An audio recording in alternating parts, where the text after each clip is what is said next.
what better way to spend a Saturday morning than being right here with Eva? Yeah, doing Eva things.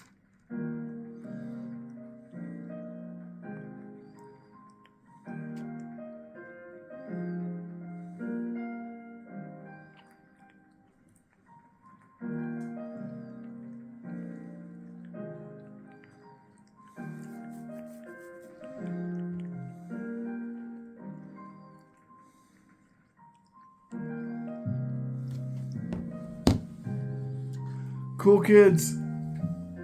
I got some mail. You know the guys, you know the routine by now. We're going to do a little opening of mail. We're going to look at delicious items that have arrived.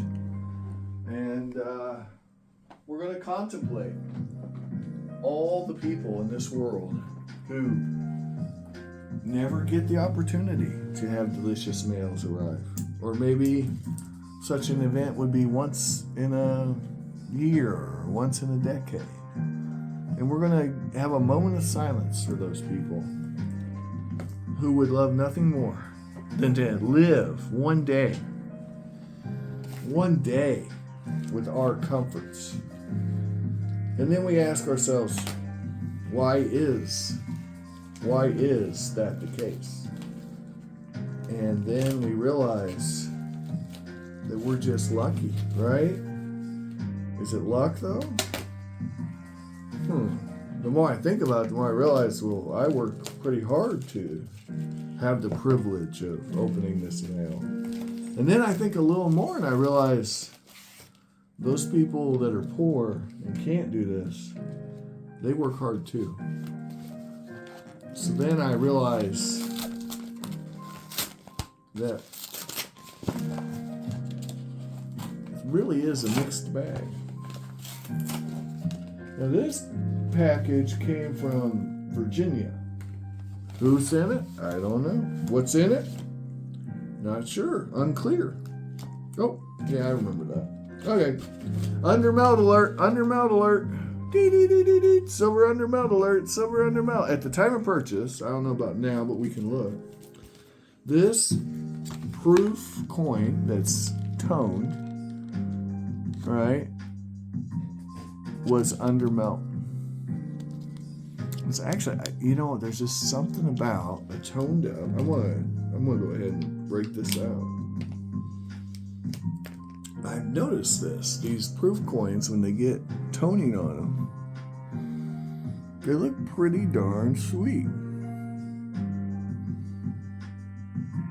And I'm starting to understand why the matte proofs are so we're even done, because yeah, all these coins are proof. So this is a proof coin that's just toned up, and it doesn't even really seem to have much wear on it, if any.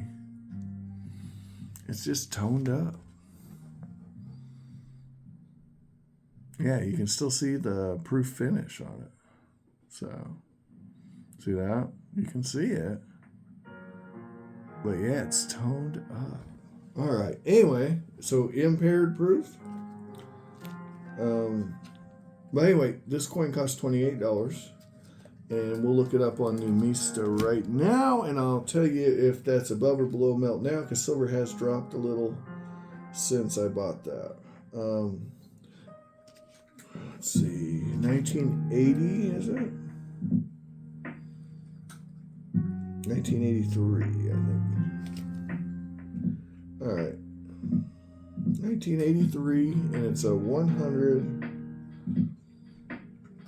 bolivars from Venezuela. All right. And then the melt value is $27.30. So we got it at 28 even. So we paid a few cents over melt right now. Now, it's a big chonker. It's 9/10 of an ounce. And the mintage, 300,000. 300,000. So there you go. So we got that for, 70 cents over melt, I think. Not bad. Not bad. And then let's see what else we got. We got several things to open here, guys. So bear with me. Carambets. Okay, what are you? Ooh, more Venezuelan silver? Now, this coin costs exactly $28 as well. It is not impaired, and it is hideous. But at the time of purchase, it was under melt, and I think you're going to be pretty interested. The reverse is acceptable. So this is a 500 Bolivar from 1997. So let's find that. Nice little example of inflation here. This is 1983. 100 Bolivars. This is 1997. 500 Bolivars. So, yeah, 500% change in the denomination, and the silver weight should be roughly the same. I think they're exactly the same. So here we go. We're going to find out.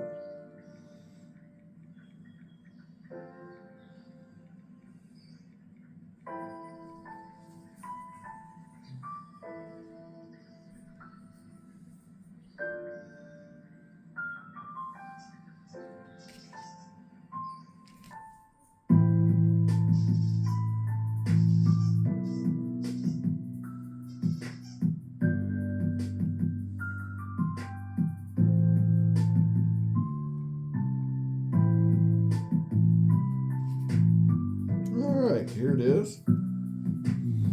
Well, this isn't the exact same coin, but it is the same denomination. And as you can see, it's really pretty much the same silver weight. All right, let me find our exact coin.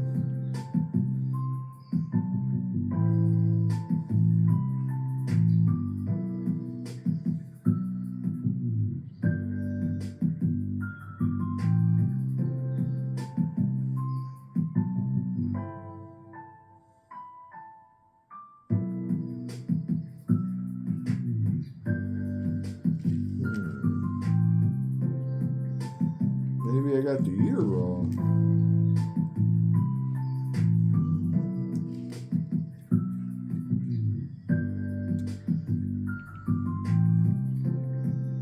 Definitely silver though, looking at it. That is not nickel. Too bright in the fields.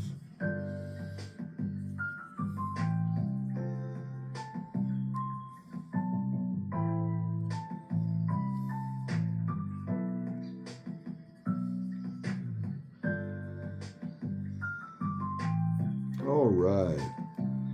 Oh, here we go. Is it Jose Antonio Perez, or what are you? Actually, let's see what's Jose Maria Espana Manuel. Let's put in Manuel here. So apparently there's several of these. Gol in Hispanic. Yep, this is the one. All right. Yep, that's our coin. And it is 90% silver. It even says on the coin that it's silver. So, right? Lay 900. So that's the good thing about Venezuelan coins. They tell you when they're silver. Melt value. There's 10,000 of these. So this is way more scarce than the other one. There's only 10,000 of these in the whole world, and I own one. And we got it for $28. And there isn't another one on eBay that I can find. And that's 68 cents over melt. So, boom. There you go. That's 1.8 ounces of silver for $56. So, if that sounds high, it's because silver's way up there right now, guys. Not because I overpay. I don't think I overpaid. Let me know in the comments, though, if you think I overpaid. You can make the argument I overpaid. I'll listen to it. I'll hear it out. You know, I am way above my dollar cost average. Or average price per ounce. All right, next up. But, you know, look, it's sweet Boulevards. You know I like Boulevards, guys. All right, here we go. Something out of Europe here. This is out of Germany. Schwamunchen. Here we go. It's a Nuremberg Cruiser, 1773. Stoltenschick Kellner, whatever. That thing. Oh, I remember. Yes, I bought this because somebody called the Kansas Kid. Yes. Someone called the Kansas Kid bought one of these. And I said, you know what, Kansas Kid, you're not the only cool kid who can have one of these. So I got my own. And phooey on you. Ha ha ha. No, I did. I seriously got this because, yeah. Now, I got this for $20. I remember this purchase. Yes.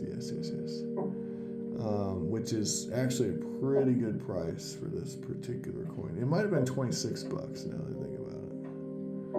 But this is a pretty nice one.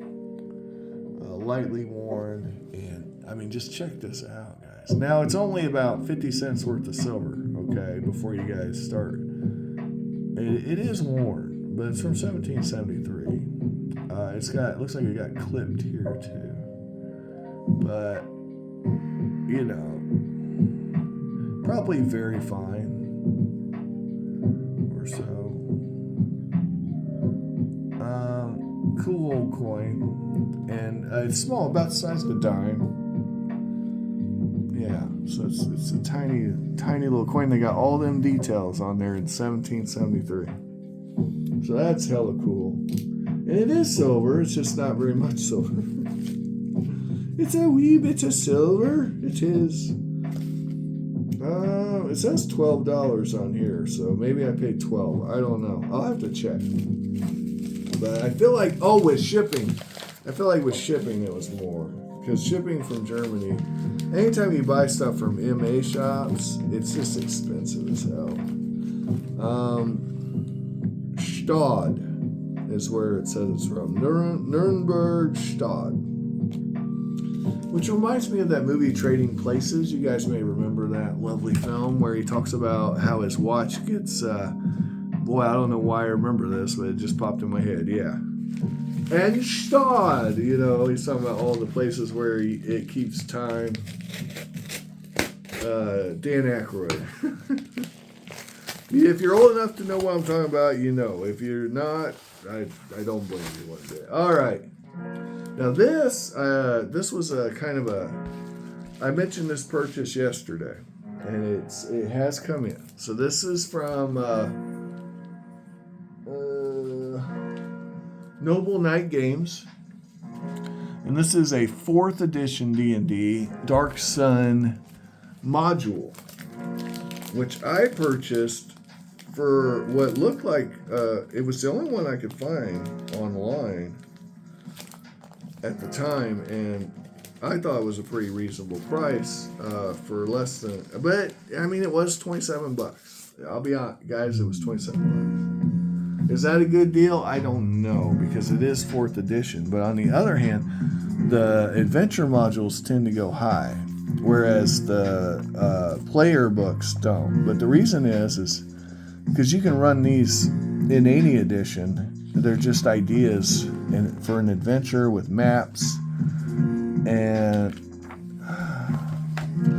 I feel like you could print this up and use these maps. It wouldn't be the most difficult thing in the world. But it's an adventure. It's a module. I don't know. Maybe $27 was too much, but It said Dark Sun on it. Oh, there it is. There's the map. So, I don't know if you guys know this. I had a bunch of these maps yesterday, but if you look, I mean, it's pretty sweet. You know, and these maps, especially in my game where I use actual miniatures, having little maps like this is just very invaluable. I would love to just have a bunch of maps like this.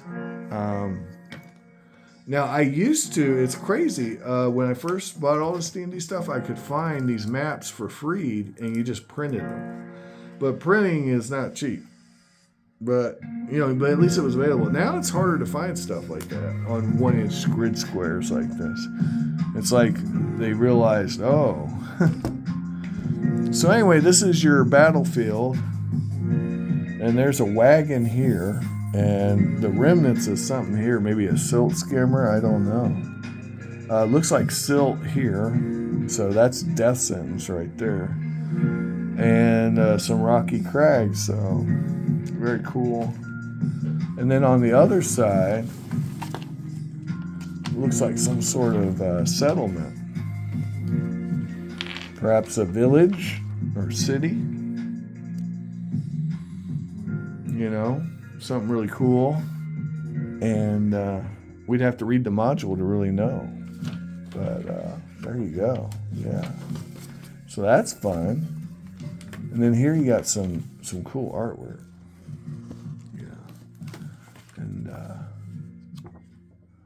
Yeah, Marauders of the Dune Sea. So that makes sense that we'd see a sea of silt there. And let's see if there's Nightmares of Desert Horrors. Trouble the dreams of the innocent. While raiders grow ever bolder beyond the walls of the great city-state of Tyr, bandits and merchants chase rumors of a temple hidden in the desert, an ancient shrine to the primordial Ol-Athra, said to safeguard a fragment of the artifact known as the Crown of Dust. Can the heroes recover a caravan lost in the wastes, repel the threat of vicious raiders, and win the relic from the perilous temple? Marauders of the Dune Sea is a standalone Dungeons & Dragons adventure for second-level characters.